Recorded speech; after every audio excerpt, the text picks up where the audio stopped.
You don't get these back until I say so! You don't give orders here! That is a medical device. She showed you the card! Put that phone away! I need that returned. I need that returned.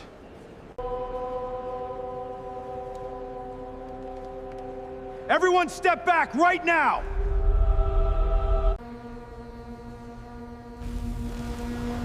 Calm doesn't make you in charge. Return the device.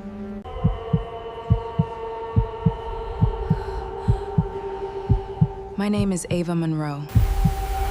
The officer held the prosthetic leg above the station floor like it was stolen property.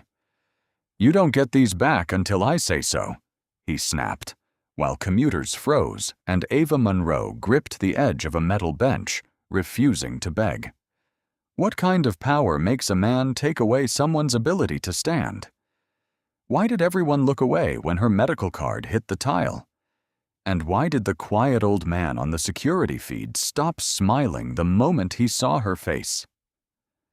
Ava had come to the city to speak for people no one listened to. But before sunset, one cruel order would expose a secret that could shake the entire department. "Put it down on the bench," Ava said, low enough that people near the ticket machines leaned closer. Officer Derek Harlan kept the prosthetic leg raised by its socket. "You don't give orders here." "I am not giving an order." Ava gripped the cold bench until the edge pressed into her palms. Beside her, the empty left boot lay sideways on the tile. "That is a medical device. I need it returned." Harlan swung toward the crowd. "Everyone step back. She is interfering with an inspection." "I have not moved," Ava said. An old man in a brown coat leaned on his cane.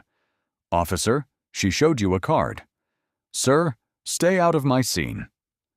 Behind the glass counter, Lily Grant flinched. She was 24. Ava's medical card lay near the counter base, half under a trash bin's shadow. Ava had reached for it once. Harlan had moved his shoe between her hand and the card. Lily lifted her phone as if checking the time. Harlan saw it. "Put that away." "My manager texts schedules on it," Lily said, finding the record circle. The automatic doors breathed in November air that smelled of wet pavement and diesel. The speaker crackled for the Savannah bus. A few passengers escaped toward the gates. Others stared at their tickets. Harlan stepped closer until his polished shoe touched Ava's empty boot. "Last chance. What's in the backpack?" "Legal documents, medication, a charger, my invitation letter." "To what?" "A city meeting." He laughed once. "Of course." Ava looked at the loose strap hanging from the leg. "You're holding medical equipment by the weakest point." "Then don't act suspicious." "What did I do?" "You refused to answer clearly." "I answered every question."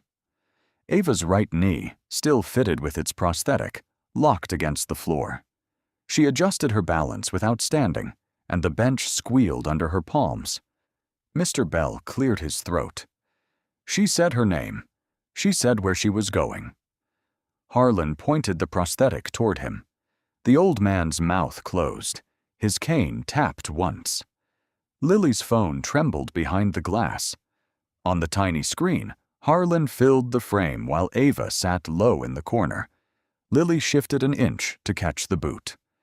"Officer Harlan," she called. "Do you want me to call terminal security?"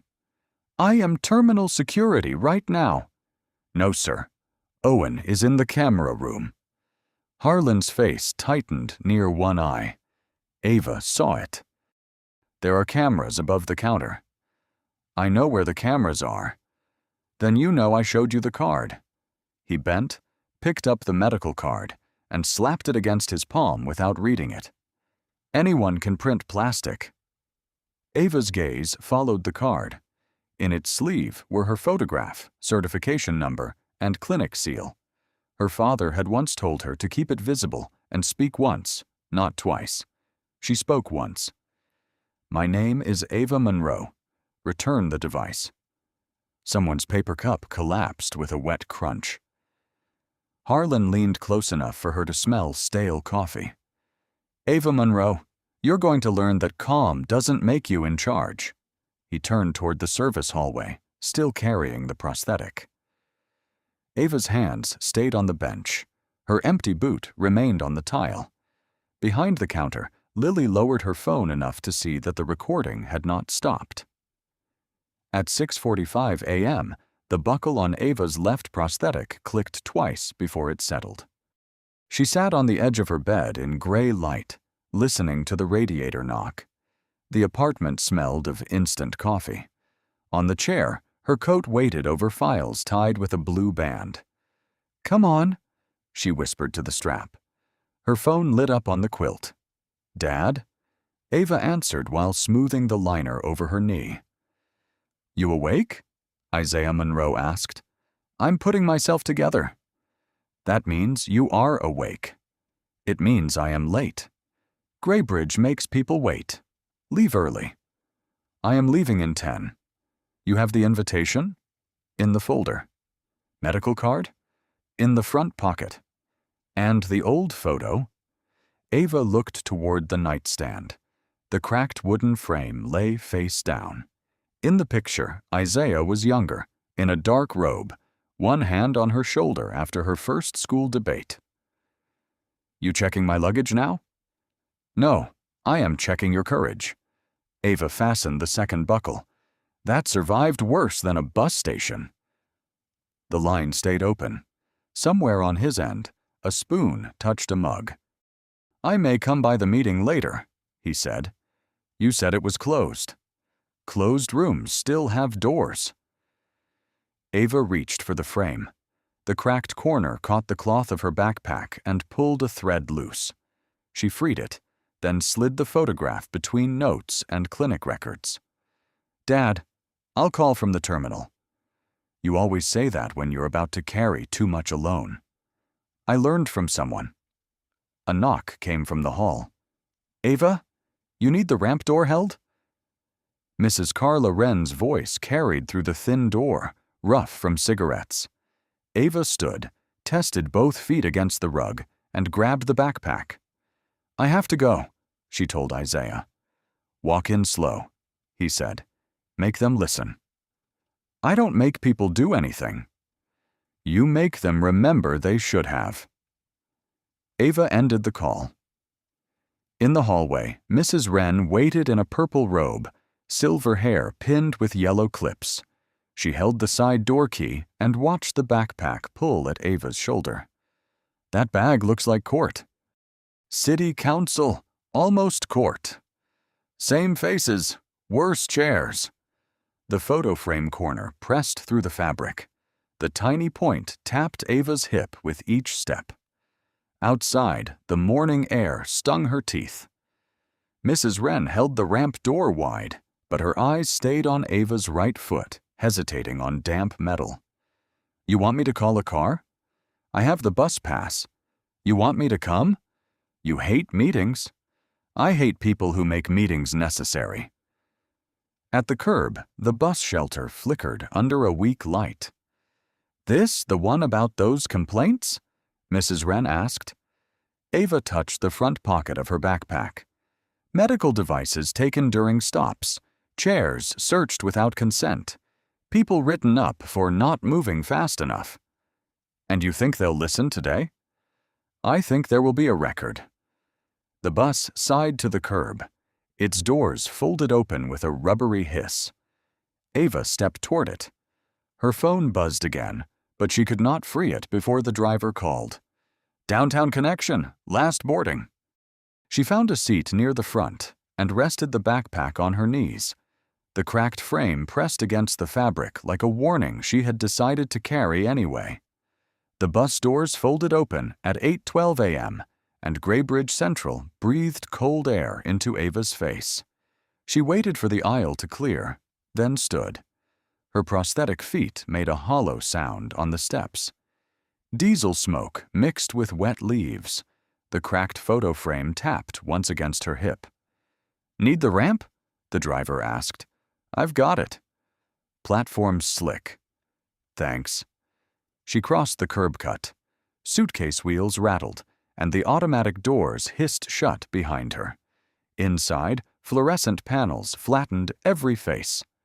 A security guard stood by the camera room door, rubbing a coffee stain on his sleeve. His nameplate read, Owen Price. City shuttle desk? Ava asked. Owen's eyes dropped to her legs, then jumped back up. West exit. You with that meeting? Which meeting? City people came through with folders. A sharp voice cut across the lobby. Price, why is Gate B still backed up? Officer Derek Harlan came from the vending machines with a paper cup and a radio high on his shoulder. He was broad, pale-faced, gray at the beard, jaw working on something bitter. Owen straightened. Mill County bus unloaded late. Excuses unload faster than passengers. Ava shifted her backpack strap. Harlan caught the movement. You waiting for someone? City shuttle. ID. Ava blinked once. For asking directions? For standing here with a heavy bag. It is a public terminal. Did I ask you what it was? Near the snack kiosk, a teenager in a green hoodie looked up from his phone. His mother tugged his sleeve, but he kept watching. Ava unzipped the front pocket. My name is Ava Monroe. I have identification. Slowly, Harlan said. You are watching my hand. I am watching your choices. She handed over her state ID. Harlan read it, then studied her face. Purpose in Graybridge. City Council accessibility session. Invitation? In the bag. Open it. Ava placed the backpack on a metal table. The surface was cold through her sleeve. She opened the zipper. Folders, medication, cables, and the wooden frame wrapped in a scarf. Harlan tapped the frame. What's that? A photograph. Take it out. The cracked corner caught the scarf thread. The image flashed under the lights. Isaiah's hand on her shoulder, his dark robe behind her young smile. Harlan smirked. Family costume party? No? The teenager snorted, then stopped when his mother whispered. Noah. Owen's radio chirped. Derek, Sergeant Keene is coming. Good. Sergeant Mara Keene entered from the corridor, coat buttoned tight, silver hair cut to her chin, folder against her ribs. What is this? Unclear traveler, heavy bag. Attitude, Harlan said. Ava lifted her eyes. My attitude has been answering questions. Keene looked at the ID, then at the prosthetic hinges below Ava's coat. Are you refusing inspection? No. Then let him finish. Owen looked down at his stained sleeve. Noah's phone rose an inch before his mother pushed it down. Ava folded the photograph back into the bag. I would like my ID back, she said. In a minute, Harlan answered. Across the lobby, the west exit doors hissed open. Ava turned and saw the city shuttle pull away, blue lights shrinking through the glass. The shuttle disappeared behind rain on the glass. Ava kept her hand on the open backpack. That was my ride. Harlan did not turn. Then plan better. I planned around a schedule, not a search. Sergeant Keene shifted the folder under her arm. Finish the inspection. My invitation is in the divider, Ava said. If you read it, you will see I am expected at City Hall. Then cooperate. I am. Harlan pulled out the blue-banded packet. Pages whispered under the lights. Clinic records. Signed statements. Complaint summaries from people whose canes had been treated like contraband. He held up one page. Paper noise. That is testimony.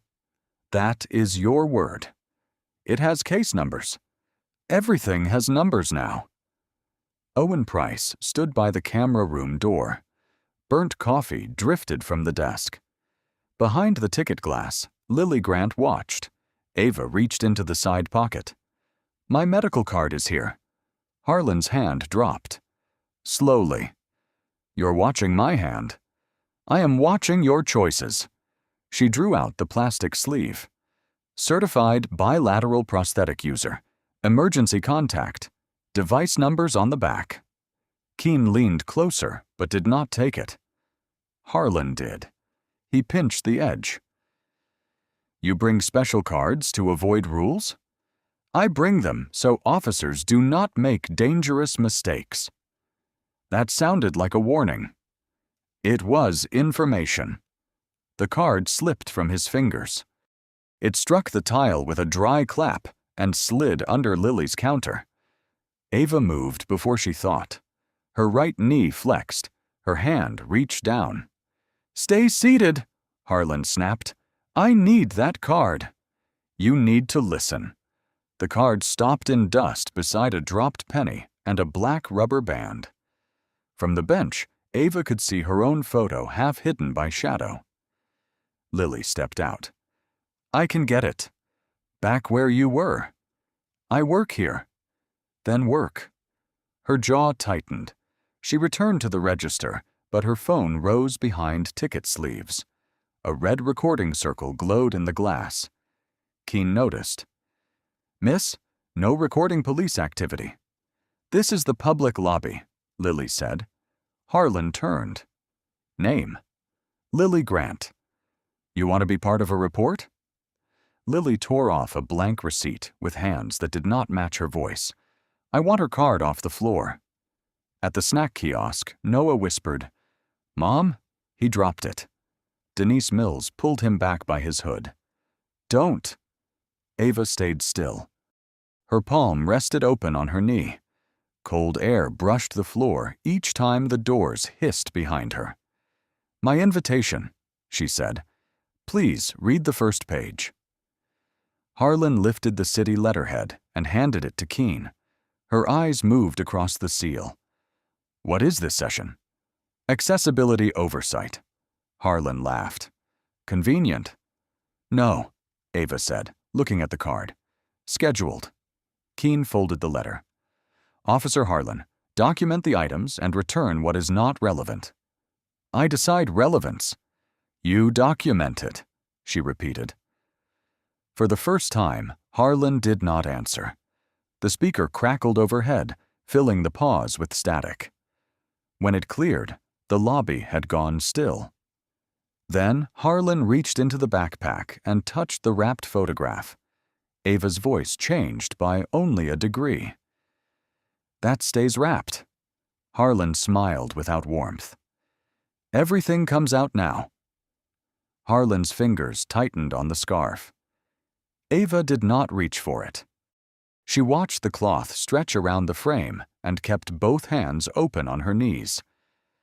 That is personal, she said. So is obstruction. It is a photograph. Then it won't mind being seen. He pulled. The cracked wooden corner clicked against the metal table. In the picture, a younger Ava stood beside her father in a dark robe, his hand resting on her shoulder. For half a second, the lobby waited. Fluorescent lights buzzed. A bus exhaled outside. Mr. Bell stepped forward on his cane. Officer, enough. Harlan did not turn. Return to your gate. She has answered you plain. Return to your gate. Ava angled her head. Thank you, sir. The old man's mouth pressed thin, but he did not move back. Behind the ticket glass, Lily held her phone low beside route maps. On the screen were Harlan's hand on the frame, Ava sitting straight, and the medical card still on the floor. Noah Mills lifted his phone. Noah, his mother whispered. He took her card. Put it down. But Mom. Denise closed her fingers around his wrist. She looked at Ava, then at the empty left boot on the tile, its laces tied as if waiting for someone to come back.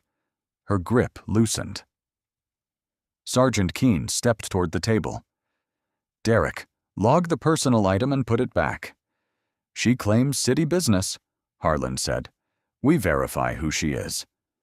You have her ID. I have a story. You can call the number on the invitation, Ava said. Maybe I don't work on your schedule. Owen Price shifted near the camera room. Sergeant, Gate B is backing up. Then clear it, Keene said. Owen stayed where he was. The camera over counter 3 is recording. Harlan turned. Did I ask for your inventory? No, sir. Then clear Gate B. Owen stepped away, eyes still on Ava's boot. Lily set the paper cup down. Her hand missed the counter. Coffee tipped and spread toward the receipt printer. Harlan saw the phone. I said no recording. Lily lifted her chin. I didn't hear a lawful reason. The lobby changed. A man with a suitcase stopped pretending to read his ticket. Denise let go of Noah's wrist. Mr. Bell planted both feet. Harlan walked to the glass. Give me the phone. No. That is evidence. Of what? Interfering. Ava spoke from the bench. She is not interfering. No one asked you. She works here. This is a public area. Harlan swung back. You are not her attorney. Ava held his stare. Today, no. Keene's eyes narrowed. The overhead speaker announced a delayed route in a cheerful recorded voice. Nobody moved. Noah's phone came up again. His screen caught Harlan, Lily behind glass, and Mr. Bell standing with his cane between both hands. Denise saw it and whispered, Keep your hand steady. Harlan pointed. Phone down. He's a kid, Mr. Bell said. He's creating a problem. You created it. A woman in a raincoat lowered her cup. Her fingers shook against the sleeve. Ava took a slow breath. Officer Harlan, return the photograph to the bag and the card to my hand. He smiled and set the frame face down. Then his gaze dropped to the strap of her right prosthetic. Keene said, Derek. But his fingers were already reaching for the buckle. Derek. Keene said it again, sharper this time. Harlan ignored her. His fingers touched the buckle at Ava's right calf, as if he were checking luggage hardware. Ava's shoulders stayed level. Do not do that. Then stand up and step aside. You took the other leg. You still have one. That is not how this works. The fluorescent lights hummed. Somewhere beyond the lobby, a child laughed, and the sound died quickly under the ceiling. Noah's phone remained raised. Lily's coffee dripped from the counter edge in slow brown taps. Harlan crouched and tugged the strap. The click was small. In the silence, it sounded too loud. Mr. Bell drew breath through his teeth. Officer, leave her be. Sir, back away. She told you it's medical equipment. She's being detained until I finish. For what? Ava asked. Harlan looked up at her. You want the list alphabetically?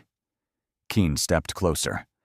Ava, if you cooperate, this ends faster. Ava turned her head only a few inches. Sergeant, I have cooperated since the first question. Keene did not answer at once. The city invitation was still under her arm. The red seal peeked out near her wrist. Lily pushed open the small side gate of the ticket booth. I'm getting her card. Harlan stood so quickly, the bench leg scraped. Back behind the glass. It's under my counter. I said back. Lily froze with one hand on the gate. You dropped it. No, Harlan said. She failed to secure it. Ava watched Lily's fingers tighten on the metal latch. Go back, she said quietly.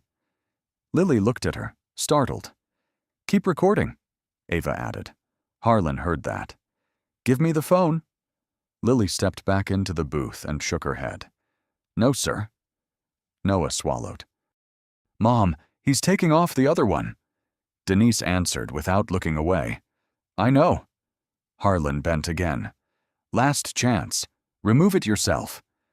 Ava placed both palms flat on the bench. The cold metal pressed into her skin. You are making a public place unsafe. Then stop forcing the issue. You are the issue. The words were calm. That seemed to anger him more than any shout could have. He pulled at the strap again. The liner shifted against Ava's skin. She inhaled once through her nose. Her empty left boot still lay on the tile, tongue folded outward like a mouth left open. Keene glanced toward the ceiling camera, then toward Owen at the corridor entrance.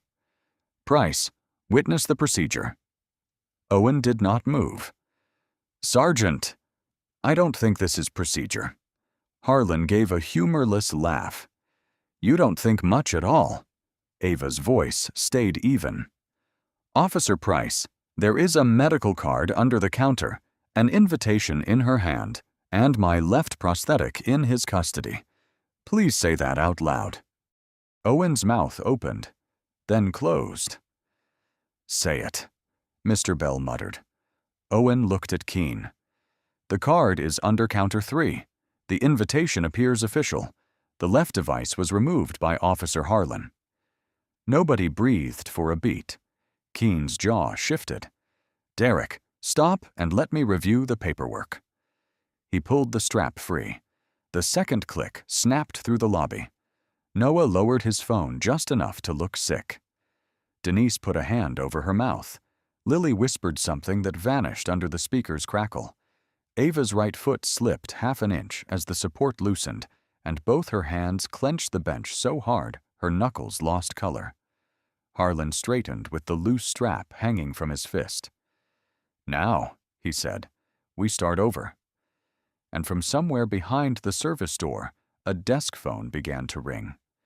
The desk phone rang until Keene grabbed it. "No, Captain, not in lobby," she said. Her eyes moved from Ava to the prosthetic legs in Harlan's hands. "Yes, I'll bring her back." "Interview room," Harlan said. "I can put my right leg back on," Ava said. "You can sit in the chair." "I am already seated." "Not where I want you." Owen rolled a transport chair from the wall. One wheel squeaked. Mr. Bell stepped forward with his cane. "Officer, don't do this." Ava turned to him. "Please don't give him another reason." Harlan lifted the right prosthetic away. Cold air touched Ava's knee. She held the bench and swallowed the sound before it became anything they could use. Behind the glass, Lily kept her phone low and whispered, "It already sent," when Keene ordered her to stop. Owen locked the chair. "I'll steady your left side, ma'am." "My backpack," Ava said. "It stays with us," Harlan answered. "My medication is inside." Keene looked at the open bag. The city seal still showed. "Give her the medication pouch." Harlan did not move. "Now," Keene said. Owen reached around him, took the gray pouch, and placed it in Ava's lap as if setting down glass. The transfer took seconds. Ava gripped both armrests and landed in the chair hard enough to make the frame click. Harlan held both prosthetic legs by their straps. Her empty boot stayed on the tile until Mr. Bell bent and picked it up. "Leave it," Harlan barked. Mr. Bell laid the boot across Ava's lap. "She'll need this too." "Thank you," Ava said. No one else spoke. The silence of the crowd followed her down the hall. The office smelled of floor cleaner and wet wool. Harlan pushed too fast. "Slow at the strip," Owen said. "I know how to push a chair." "Then do it like you know." The wheels hit the threshold. Pain moved through Ava's hip. A young officer stood by the copy machine. He was 27, narrow-faced, with a coffee stain on one cuff. "What happened?" he asked. "Procedure row," Harlan said. "Open room 2. Officer Ethan Rowe opened the door, then looked past Ava to the prosthetic legs outside the glass. His fingers tightened on the doorframe. Room 2 had no windows. One square table, 3 plastic chairs, a wall clock with a dragging second hand. The vent blew cold air under the door and across Ava's feet. Harlan parked her facing the wall and set the prosthetic legs behind the glass partition outside, beside her backpack. They stay within reach, Ava said. No. They are not property. They are held pending review. Ava looked at Keen. Write that phrase exactly. Keen's pen paused. On the counter beyond the glass, Ava's phone lit up. Dad. The name shone, went dark, then shone again. Keen noticed. Emergency contact? Yes. Name? Ava Monroe. Ethan Rowe stopped moving. Harlan bent over a clipboard. Subject refused identification, resisted inspection, became disruptive. Ava's hands rested on the boot in her lap. Its laces were damp from the tile. That is false. Your opinion? The card, the cameras, and every witness are not opinions. The clock dragged another second down. Outside, her phone lit for a fourth time, bright and unreachable, while Harlan pressed his pen hard enough to tear the paper. Keen turned the first page over with the back of her pen. The red seal at the bottom was half covered by her thumb. Ava watched that small circle vanish under pressure, then appear again when Keen shifted her grip. Outside the glass, Harlan stood with the prosthetic legs beside his knee like seized luggage. Graybridge City Council, Keen read. Closed accessibility oversight session, invited speaker. I told you that at the terminal, Ava said. You told me the same thing more than once. Harlan knocked on the glass. Sergeant, don't let her perform. Keen kept reading. Monroe Rights Clinic? My office. You're a lawyer? I consult on disability access and improper searches. Ethan Rowe lowered the clipboard. Monroe? Harlan turned. You got something? Ethan's eyes moved from Ava's face to the papers. No, sir. The vent pushed cold air across the floor. Ava pulled the damp boot closer. Keen opened the second page. Device numbers, physician letter, witness statements. From people whose devices were taken or searched without cause. Harlan stepped in. She came looking for a fight. Ava looked at the city seal under Keen's fingers. I came looking for a record. Same thing to people like you. Keen's pen stopped. Ethan looked down. Keen closed the folder. Derek, this should have been verified before you removed equipment. It will be verified now.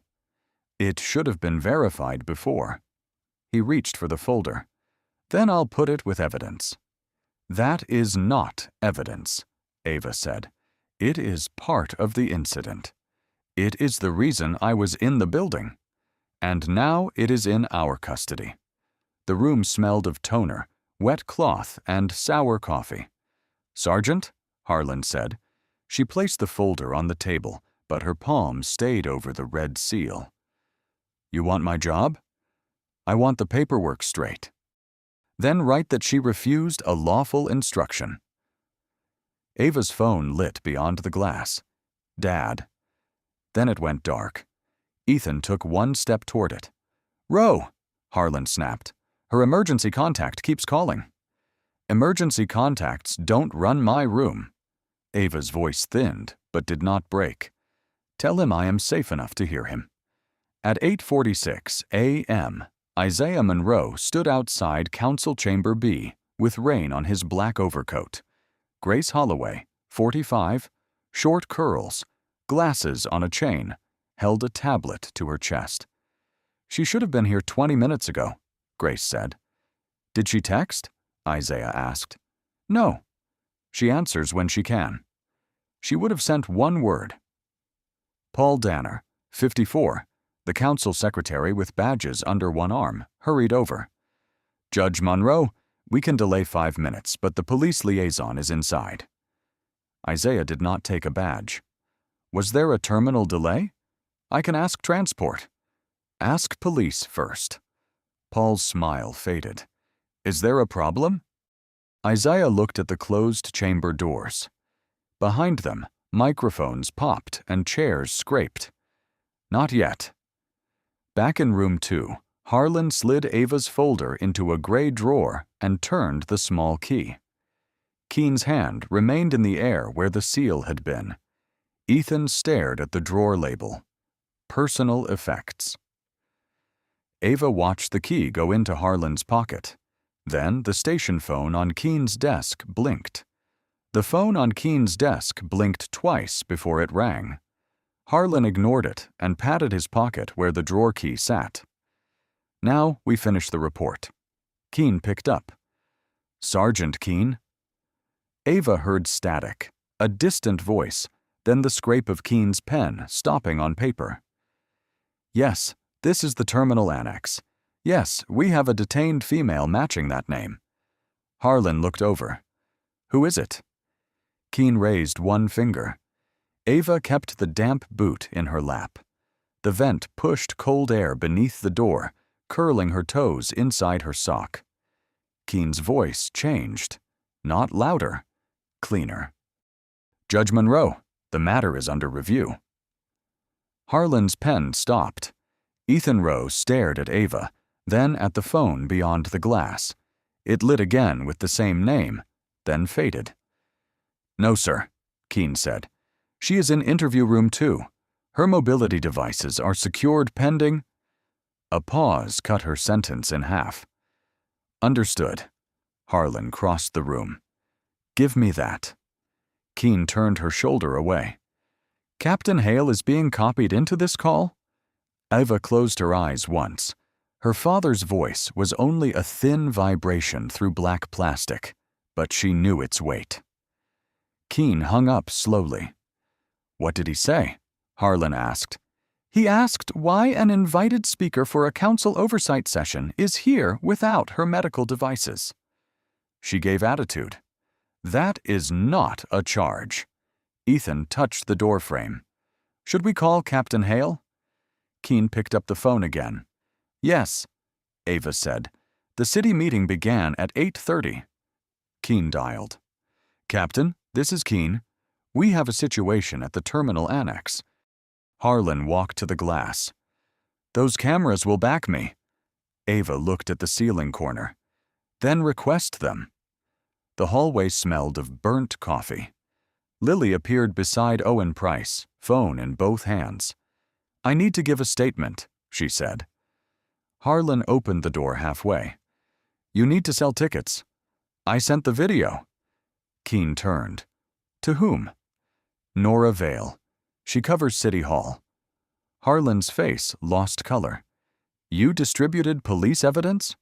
It was my phone, my workplace, and she was on a public bench. Original? Keen asked. Here. Lily lifted the phone. And backed up. Ava looked at her. Thank you. Lily blinked fast. I should have stepped out sooner. You stepped out. Captain Victor Hale arrived in a rain-dotted navy coat, 55, square-jawed, silver hair combed.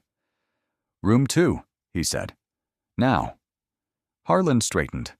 Captain, I was handling a non-compliant subject. Hale looked at the prosthetic legs, backpack, and drawer. Non-compliance is not the first thing I see. Keen held out the key. You locked official documents away. Hale opened the drawer. The red seal flashed under fluorescent light. His tablet buzzed. A local news alert showed Harlan holding Ava's prosthetic leg above the tile. That clip is out of context, Harlan said. Then we'll get the context. He looked at Owen.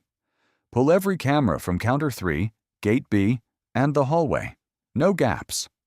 Owen nodded. Yes, Captain. For the first time since the bench, no one told Ava not to move. Hale placed the folder within her reach. Ms. Monroe, we are going to correct the record.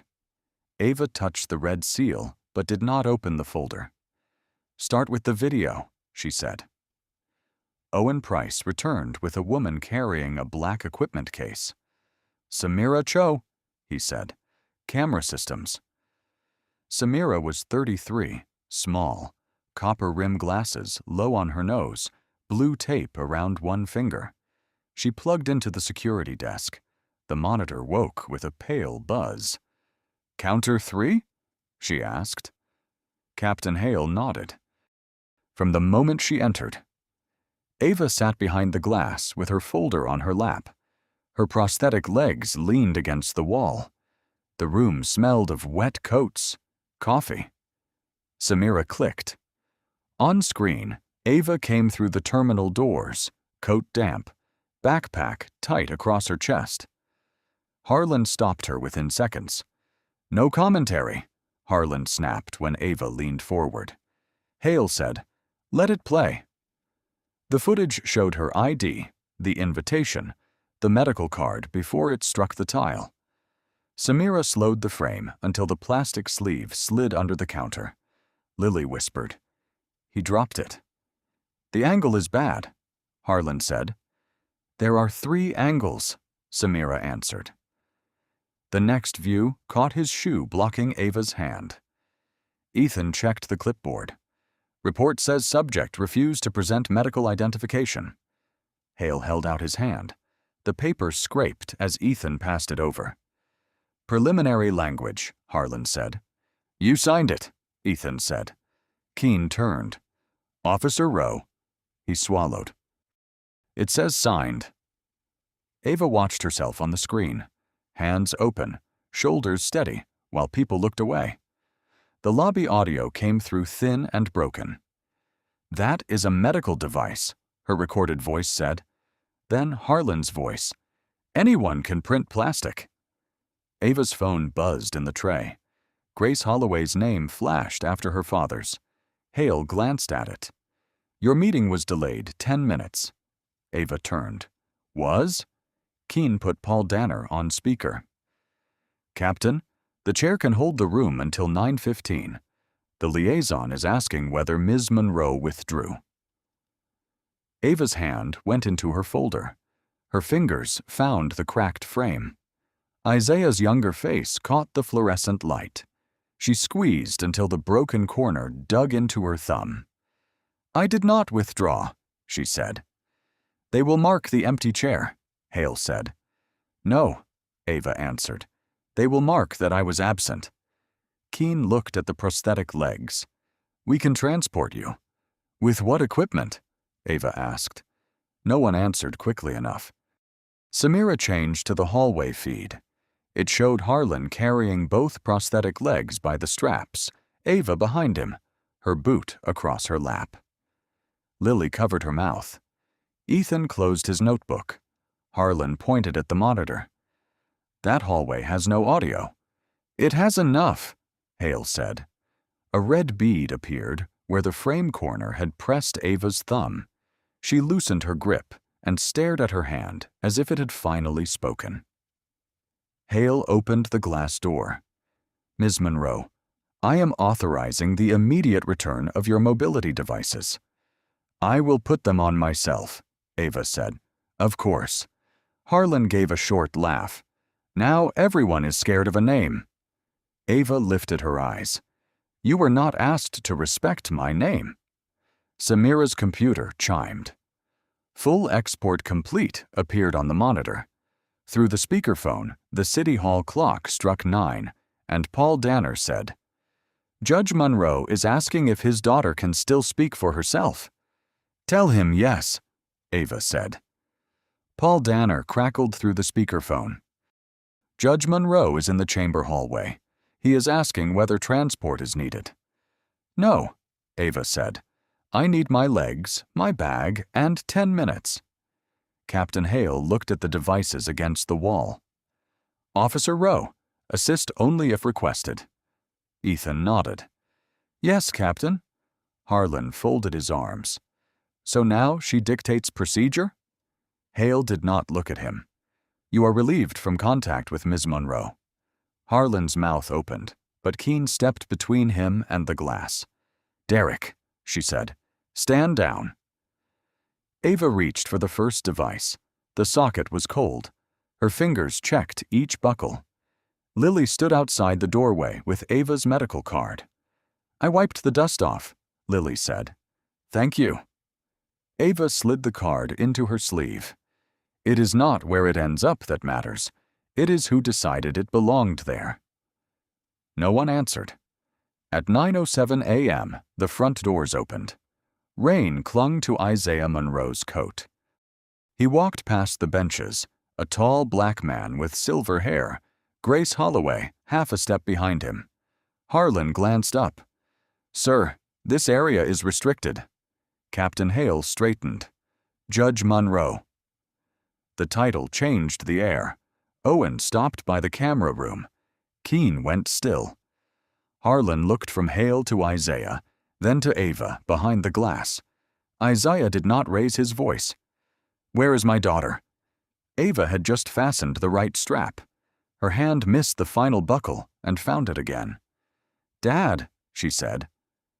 Isaiah turned. For the first time since he entered, his official calm cracked only in his eyes. He came to the glass partition and placed his palm flat against it. The pane held old fingerprints and fluorescent glare. Ava lifted her hand a few inches from her lap, then stopped before touching the glass. The distance between their palms held the room quiet. "You hurt?" he asked. "No? Can you stand?" "When I finish." "Take your time." Harlan muttered. "This is theatrical." Isaiah looked at him. "No. Theater requires an audience willing to pretend." Hale's jaw tightened. "Judge, I apologize for—" "Captain, apology can wait behind facts." Grace tapped her tablet. "Council Chair Brooks has delayed the session. Press are in the East Hall. The first clip has circulated." "How many reporters?" Keene asked. "Enough that silence will become a statement," Grace said. Ava pulled the last strap secure. The buckle clicked. She stood with one hand on the table, then let go. Hale picked up her backpack. "Your belongings." Ava took it and touched the cracked corner through the scarf. "My folder." Keene handed it over. "Ms. Monroe, I should have read it first." Ava met her eyes. "Yes." The single word made Keene look down.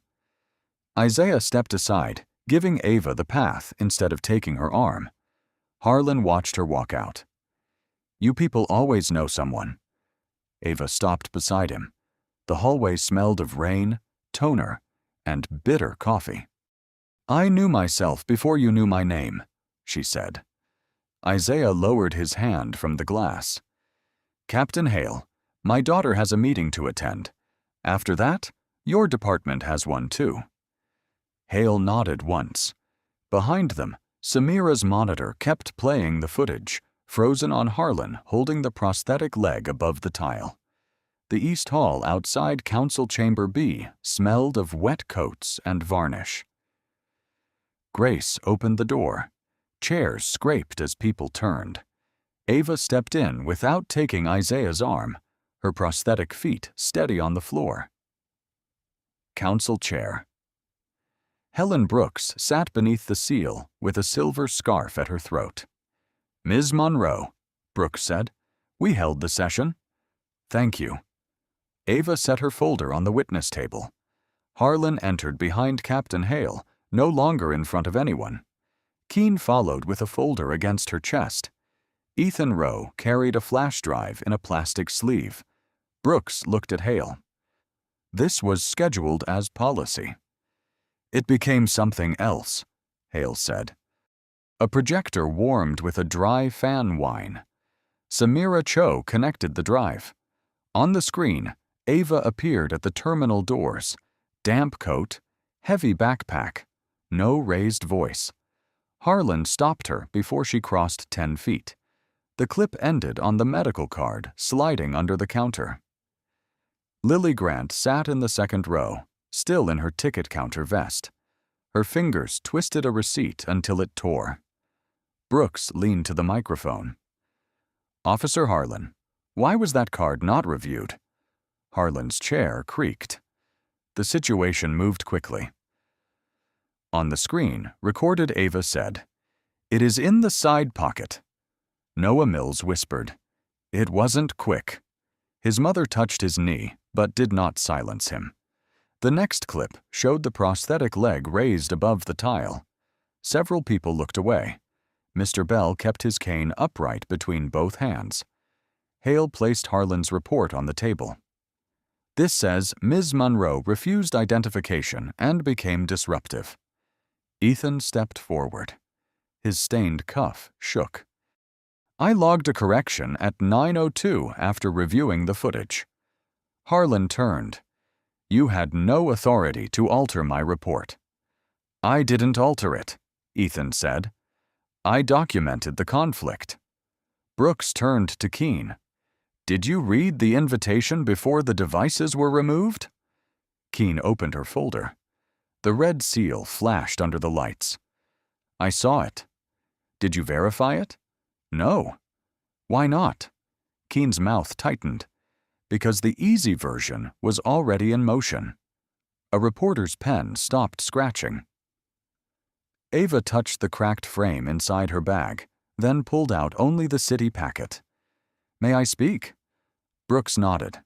Ava adjusted the microphone. The metal smelled faintly of disinfectant. No one should need a judge for a father, a cashier with courage, a teenager with a phone, an old man with a cane, and 3 camera angles to get a medical card read. Lily pressed the torn receipt against her lips. Ava continued, quieter. A man in East Graybridge had his wheelchair searched in the rain. A woman missed a clinic appointment because an officer called her brace suspicious. A veteran slept on a station floor because his chair was kept behind a desk. Their names are in this folder. Their clips did not go viral. Brooks removed her glasses. Captain Hale, will your department release the full footage? Yes. Will Officer Harlan remain on public duty during review? No. Harlan pushed back his chair. This is politics. Isaiah spoke from the wall. No. This is the record catching up. Ava closed her folder. Return to policy, Chair Brooks. That is where today was always supposed to go. The review room had no windows, only a long table, 4 chairs, and a recorder with a red light. Dana Ortiz placed a thin folder beside Harlan's badge. She was 50, compact, gray-threaded hair pulled tight. Name and assignment, she said. Derek Harlan, Patrol, Graybridge Annex. Dana opened the folder. At 8:19, you wrote that Ms. Monroe refused to present medical identification. At 8:21, camera 3 shows the card in your hand. Explain. Harlan stared at the badge. The scene was fluid. Plastic slid across tile slowly enough for 3 cameras. Keene sat 2 seats away, hands folded hard. Hale stood by the wall. Ethan Rowe waited near the door with a signed statement. She was argumentative, Harlan said. Donna played the clip. Ava's recorded voice filled the dry room. That is a medical device. I need it returned. The red light blinked. That is the argument? She challenged my authority. She described equipment you had removed. It was an inspection. Who authorized removal of the second device? Harlan looked at Keene. Keene did not lift her eyes. I did not. You told me to finish. I told you to document items and return what was not relevant. The air conditioner rattled, then stopped. Warmth carried old coffee from the carpet. Dana laid 2 printed images on the table. Harlan holding Ava's prosthetic above the tile, then her right strap hanging loose from his hand. Officer Rowe. Ethan stepped forward. Ms. Monroe identified the card, the invitation, and the left device. I stated that aloud. Harlan laughed once. After she coached you. After you made it necessary, Ethan said. Donna slid Harlan's report toward him. You wrote that the subject became disruptive. Name 1 action. She refused to stop talking. Which words? He looked at the page as if a new sentence might appear. None did. Keene drew a breath. I signed the room log. Why? Because I chose speed over review. That is not a policy term. No, it is what happened. Grace Holloway entered with a sealed packet. Counsel transcript and public record. Donna accepted it. Thank you. Harlan leaned forward. So this is decided. No, this is preserved. Donna lifted his badge and set it beside the corrected report. The metal made a small, flat sound. Pending final discipline, you are suspended from public contact. The report is referred for misconduct review. Any false statement finding proceeds separately. Keene closed her eyes once. And Sergeant Keene, you are removed from supervisory field duty, pending retraining and administrative review. Keene nodded. Understood. Harlan stood so fast his chair scraped. You're feeding me to the cameras. Hale pointed. Sit down. No, she knew someone, and now everybody needs a hero. Dana's voice did not rise. The camera did not know her father. Harlan's hand hovered near the badge, then dropped. In the hall, Lily asked, Is she all right? She is speaking at City Hall, Keene said. Keene stopped by the old procedure board. The top sheet listed property rules in faded ink. Nothing mentioned medical devices. Inside, Harlan remained alone with the badge, the corrected report, and the paused image of Ava on the bench while the crowd watched. Take that old sheet down, Ava said. The annex training room smelled of marker ink and floor wax. Rain tapped the high windows. On the corkboard, the faded property rule curled at the corners, with no line for medical devices. Renee Park, 46, accessibility trainer, rolled in a cart of binders. If we replace it, Captain Hale said, it needs approval. Isaiah stood beside Ava. You have approval to stop doing harm while paperwork catches up. Keene sat in the second row, no radio on her shoulder. Ethan stood near the coffee urn. Lily, Mr. Bell, and Owen had come as witnesses. Ava opened her folder. Mobility devices are not evidence unless there is a specific, documented legal reason. Renee uncapped a marker. Shorter. Ava looked at the board. You do not take away a person's way to stand because you feel challenged. The marker squeaked. Officers may need to inspect compartments, Hale said.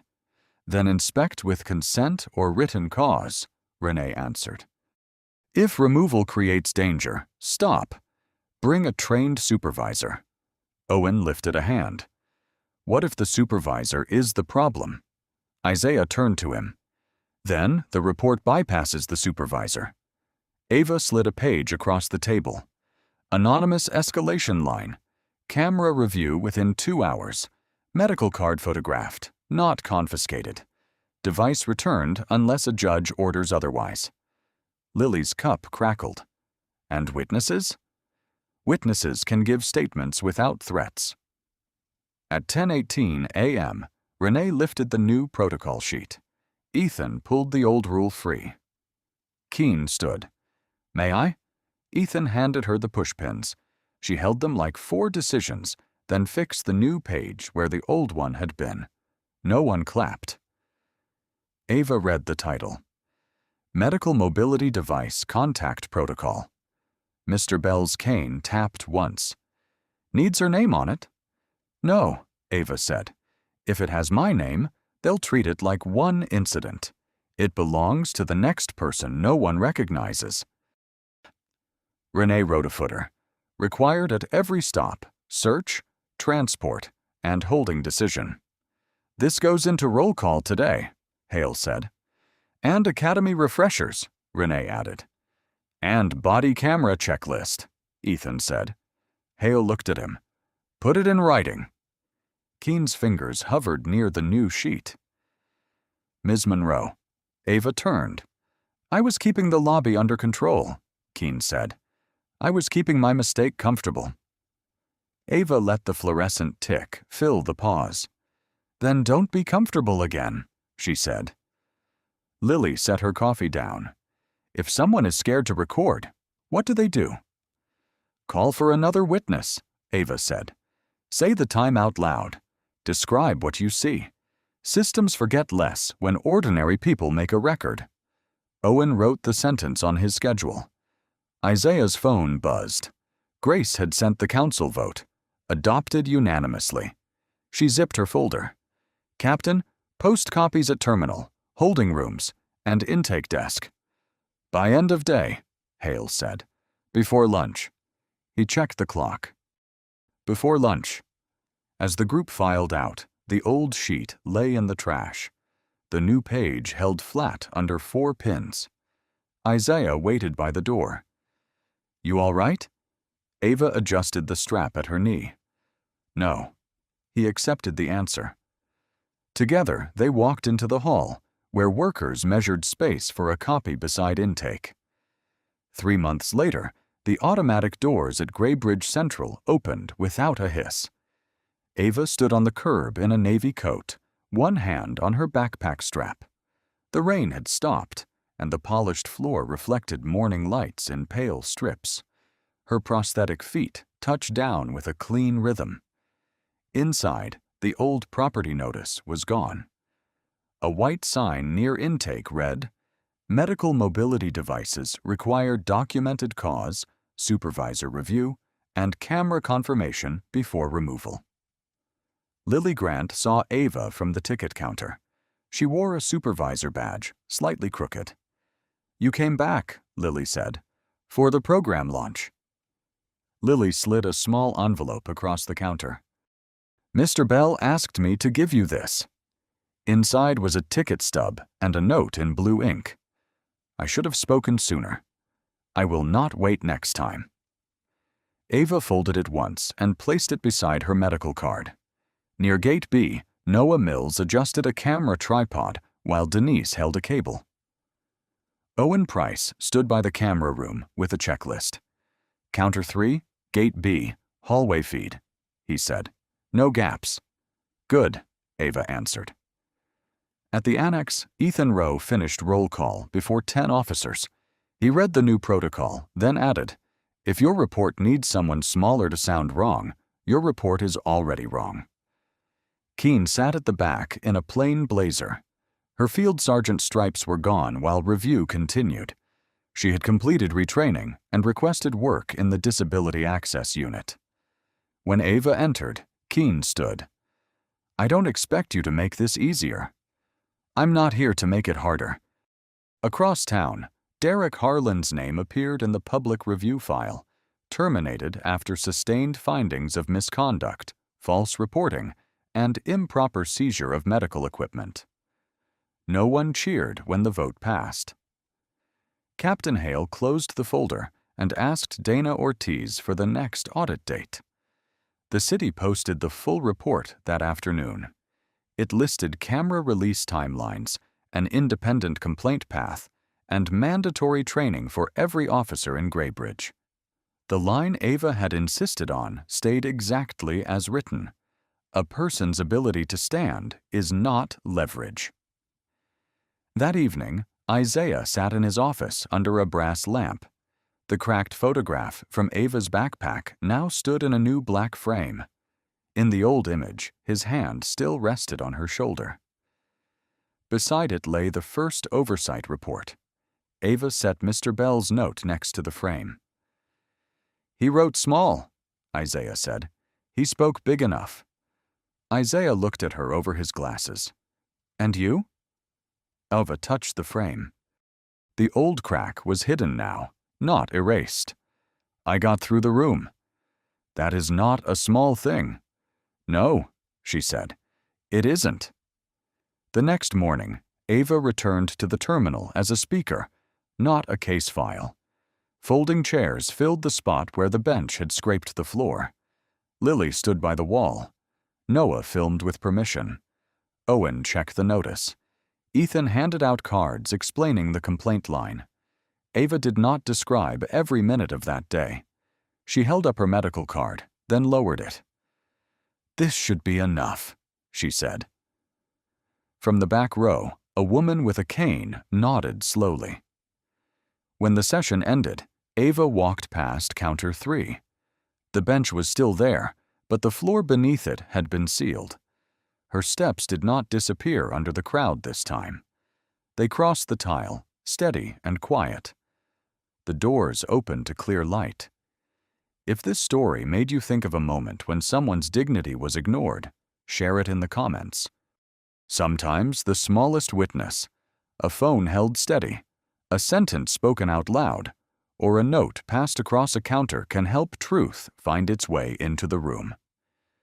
Share this story with someone who believes justice should not depend on who your family is, what title you carry, or how loudly you can defend yourself. Subscribe for more stories about quiet strength, accountability, and the kind of change that reaches beyond one person's pain. Every voice matters when the system forgets who it serves.